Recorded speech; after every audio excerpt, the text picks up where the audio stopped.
positive. This would be the 8th player at the very least. There have been staffers that have tested positive. And last night, the team announced that it was disciplining a person on its staff who it believes contributed to the spread of this virus that continues to grow. So now we've seen the game move from tonight, a primetime slot against the Steelers, to Sunday afternoon, 1:15. Whether that game gets played right now is anybody's guess, but it's fair to say that it is tentatively scheduled for Sunday at 1:15 because the league had pushed back that game, and it had said all along that the game tonight, the status remained unchanged. And the status always remains unchanged until it is changed, and they had to change it. And who knows, they may have to change the status of Sunday's game at 1:15. More positive tests in Baltimore for a 4th straight day, Greeny.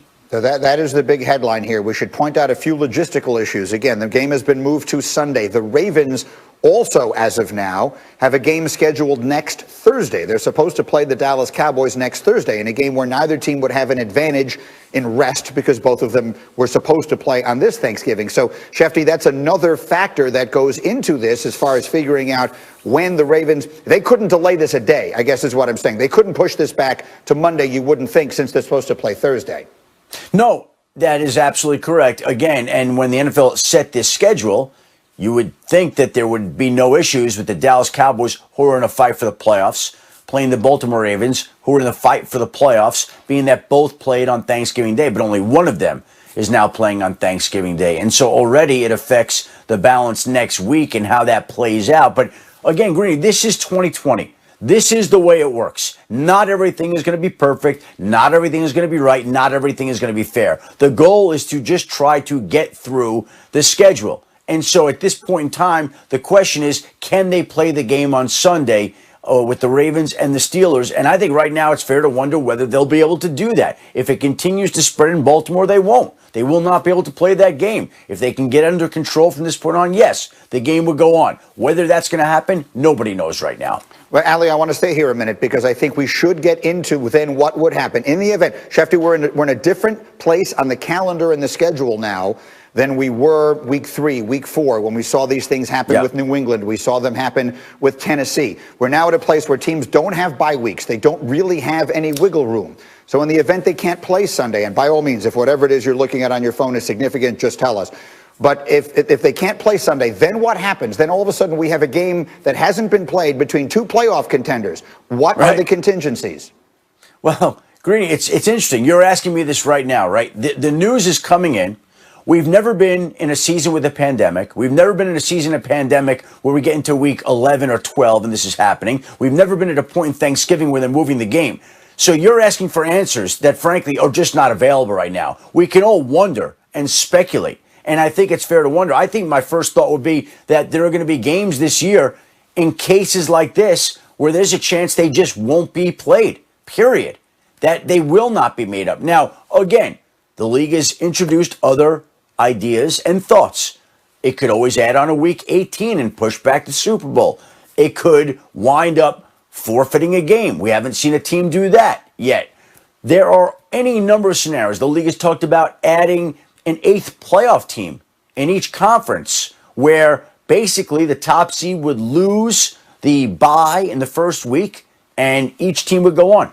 How it shakes out, nobody can say right now because we've never been in a situation like this to know how it's going to work. I guess my thought is we've seen that the league, which has done a great job handling this by and large, is determined to push forward and play these games.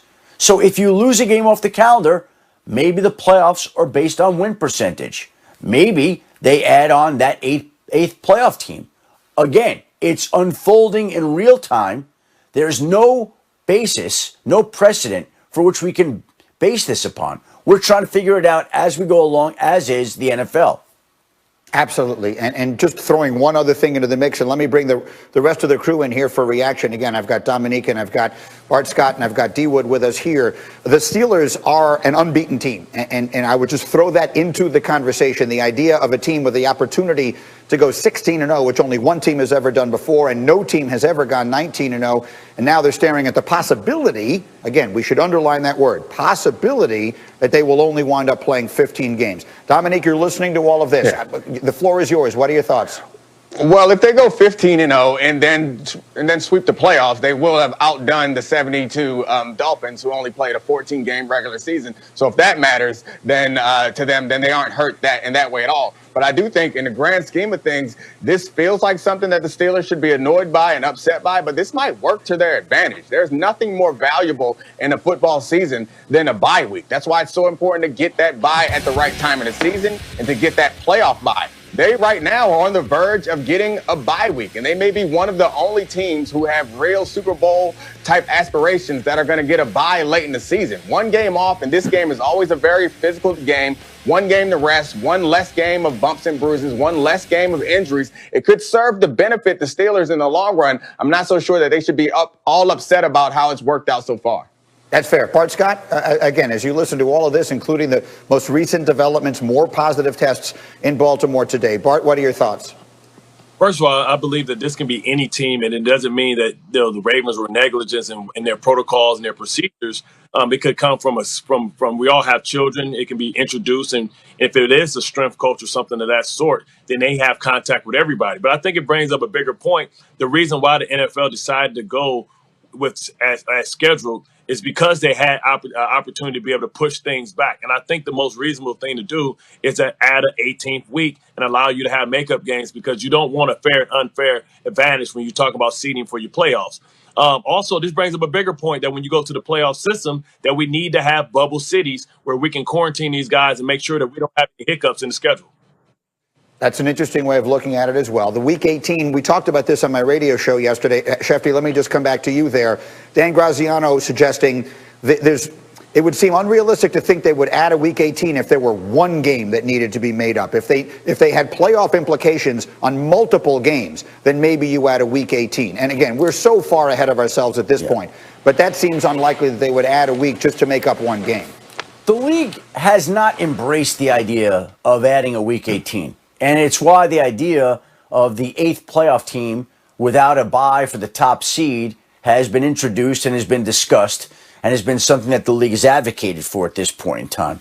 And so it's a situation where I don't know that it's going to get to that. I think we're looking at other scenarios before that one happens. But again, you're seeing it across the league. Just now, moments ago, Greeny, the Atlanta Falcons reported 2 positive COVID tests this morning, and they shut down their facility, and they'll be working virtually. And so again, this just goes to show you that we're at the point in the year where football is a lot like society. Cases are spiking across the country, and they're spiking in the NFL too. The Baltimore Ravens, 4th straight day. The Atlanta Falcons just announced 2 positive tests. Their facilities closed for the day.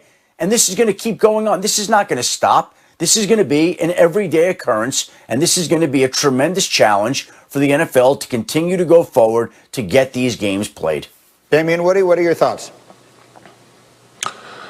Well, listen, I'm going to repeat what I said earlier in the first hour, that this is a year unlike any other. We're living in a 100-year pandemic, so you have to have, flexibility if you're the National Football League. But with that being said, most players don't like playing on Thursday. So the fact that the game got moved to Sunday, that obviously was an advantage for teams. But I think that Dominic hit it on the head. The fact that this late in the season, you could possibly have a built-in bye week. Remember, football is a battle of attrition.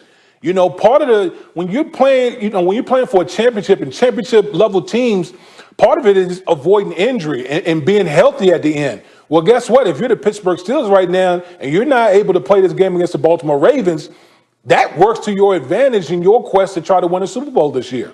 So let me recap again. For those of you who are just joining us, Adam Schefter reporting there were, for the 4th consecutive day, positive tests coming from the Baltimore Ravens, which suggests that their game that was originally scheduled for today